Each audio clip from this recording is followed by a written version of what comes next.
¿Pero qué hizo? Mira, mira, mira, mira, mira. No, no, no, no, no, no, no, no. Hey. In the intricate landscape of law enforcement, scenarios often arise that challenge the norm and blur the lines between authority figures. Cops are always trying to abuse their power, but what happened when it is not civilians they faced with, but undercover FBI agent?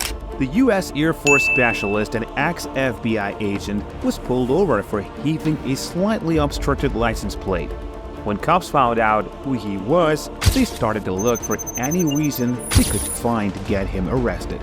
How you doing, sir? Good. All right. What's up? Deputy Thier with the Sheriff's Office. The reason Okay. I'm stopping you is your plate's obstructed. Yeah. Whatever that thing's got, you got to take it off, okay? Okay. Because you got to be visible within a certain distance. When you went to driving school and a cop pulls you over, what they tell you? Oh, you pull over when it's safe to do so. No, you pull over immediately. Okay? Let me tell you this. Now, you pull over immediately. Sure.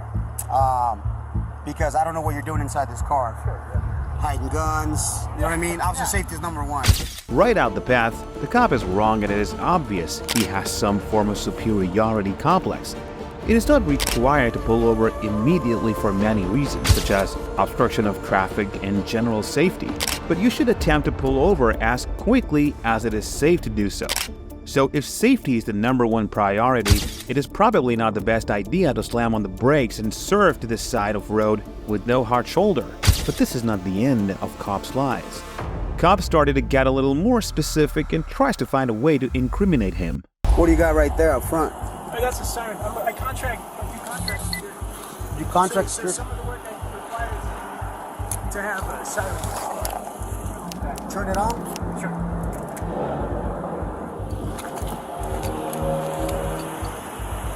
It's got wheel bags in the back too. Go ahead and step out, man. Relax. The agent is new, being put in the cuffs with absolutely no idea why. He has to assume it is because of lights, but the cops haven't given him a reason for detaining him. However, when they find out exactly who he's working for, things take a very strange turn. Okay. I'm a security contractor. Copy. Whose car is it? Who? So I'm gonna put these on for now, okay? Because we're gonna relax. Why is it Makes it taking better. lights? The agent is now being put in cuffs with absolutely no idea why. He has to assume it's because of the lights, but the cops haven't given him a reason for detaining him. However, when they find out exactly who he's working for, things take a very strange turn. Why haven't you taken the lights off of there? Yeah, I do contract work, so I have to have lights on this vehicle for someone to work at. They shouldn't be that color though. Yeah, they shouldn't be red and white, brother. Yeah, it depends on who you're contracting with. If you contract with law enforcement agencies, it's different. Which agencies do you contract with? The various ones. DOJ. Name some. DOJ? Sure. So you have a contract? DHS. I've worked for DHS, yeah. Okay, so do you have a government ID? I have a contractor ID. Where's that? It's in my hood. Cops now know exactly who he is, but that doesn't stop them from way overstepping their position and searching the agent without his permission.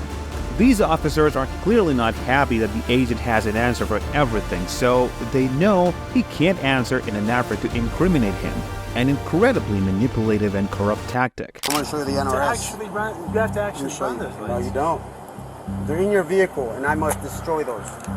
Okay? I'm gonna pull up the NRS for you. I went to a Okay. police officer academy. I know what the Well, NRS you is. might again, but I went. Have they through updated the NRS? Let me show you. Have they? Okay. Let's go over here. That way we can get a. Let me get a bag.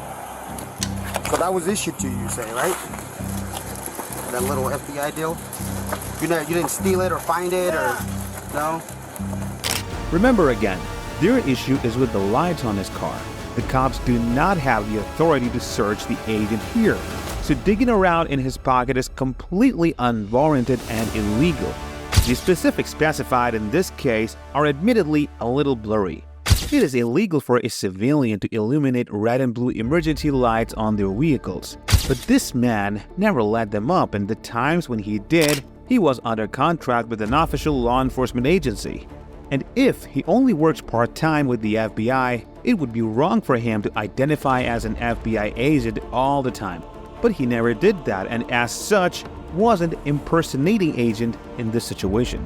The cop did not detain him for committing a crime. They detained him because he could have committed a crime. It's the same thing as arresting a licensed gun holder because they could use the weapon for a robbery. However, the next case is much more clear-cut and shows the amusing power trips that cops can often find themselves in, unfortunately. I hope I don't see you get your ass whooped on the street, because I'm going to drive the by, and you can tell your goddamn supervisor and everybody else I see. On July 16, 2022, the Muskie County Jail grappled with a serious problem of overcrowding. Numerous officers found themselves waiting outside the building to process suspects due to a citywide crime suppression procedure that led to a surge in the number of individuals taken into custody.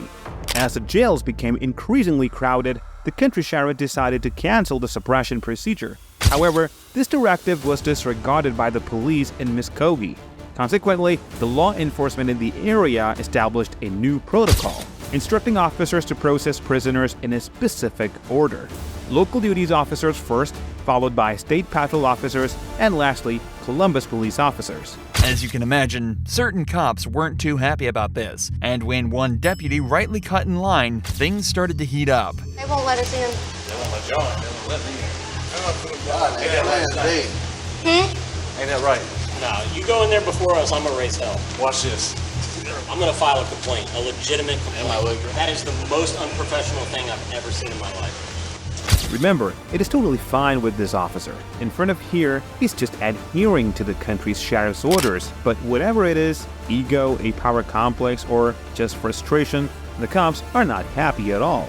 Muskogee deputy Blaine Atkins finishes booking his suspect, but when he gets back to his car, he realizes it has been locked in by Columbus patrol vehicles. This is when things really start to get aggressive between cops. Them goddamn supervisors can. I understand. I get that. So I can get the out the way. All right, so I got a call to go to. I can't go to the call because y'all want to play stupid ass childish game. It ain't no, it ain't because of me, man. I got nothing to do with that. Sarge, I got nothing to do with that in there. It ain't my goddamn call. It's between the sheriff and the guy that works over there. It ain't got nothing to do with me. Move the goddamn car, or I'm gonna move myself. Go move it. How you gonna move it? Move it. Move the goddamn car, man. Move the car. Why? Part. Huh? Clean that part. Y'all acting like a bunch of goddamn kids, man. Back it up so we don't have to bring in that. Listen, man, I'm only doing what my supervisor told me. I understand. This is ridiculous. What's interesting about the interaction is that the officer tells the Musk lieutenant that he's only acting in his supervisor's orders. This is not a misunderstanding between the individuals. This is simply a clash of two entire police departments, and all the while there are citizens in danger that are left completely without help because of this disagreement. Tensions are at an all-time high between cops, with sergeants even having to split cops up to avoid fights. I don't want to fight. Everybody in. Everybody in. So what did the cops do when they feel threatened? They bring out the handcuffs. This is really That deputy was saying, I'm about to arrest you for obstruction. Yeah. To me. Yeah. This guy's got a call. But then my sergeant's telling me not to move. Right. I have this. And then when I started backing up, he told me to stop again. What about arrested all of them for not doing their job? Right. I really wish it's not my car right there, dude. I'm gonna leave the keys in there. It took over an hour and the interventions of the Columbus police captain to de-escalate the situation. Eventually, the suspects held by Columbus officers were released with a court summons, despite facing felony charges. This decision was made by the county sheriff and the mayor, determining the fate of the individuals involved in the incident at the Muskie jail.